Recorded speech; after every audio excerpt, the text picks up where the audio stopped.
This is part 2 of the Amazon Discord bot tutorial. In the last video we created the following Amazon scraper. Now we will work on the Discord part. Along the way I will add new features each time, so don't forget to subscribe for that. And now let's get started. So the only thing that I added from last time is this commented Discord webhook, as you can see right here. We need a Discord webhook to send messages to Discord via Python. Let's first see how we can create one. On your Discord server, click on this drop-down arrow, then go to Server Setting and then go to Integrations. After that, go to Webhooks. As you can see, I've already have this one created. But in your case, click on this button to create a new webhook. As you can see, this one appeared. And then you can give it a name. And finally, you need to copy this webhook. In my case, I won't be needing this because I've already created this one right here. And I did copy the webhook. So next time we send the message via this webhook, it will appear in this chat. So now let's go back to our script.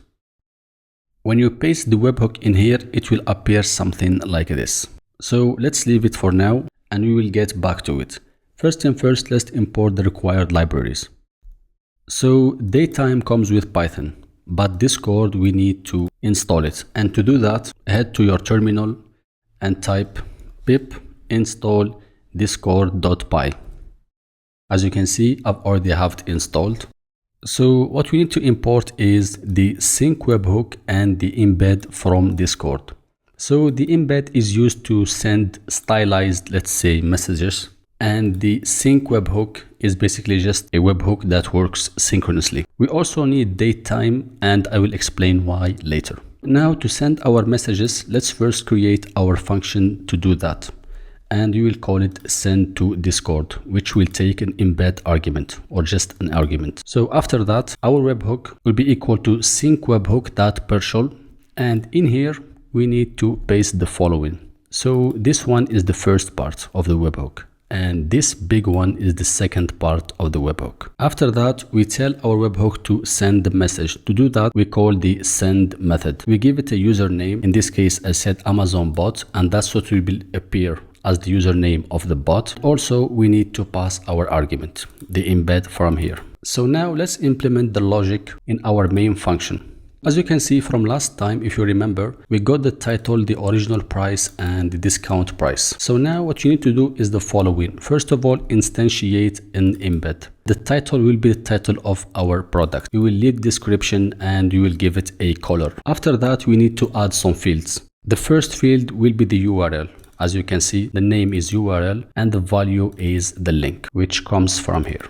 And we also need to set inline equal to false. Same way, we will add the original price and the discounted price, as you can see right here.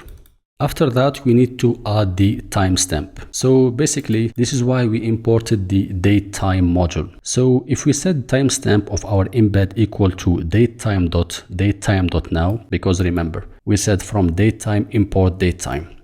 What this will do is when we send a message to our server, each user will see the time according to his local time. After that, we will set a footer in our message. As you can see, set footer.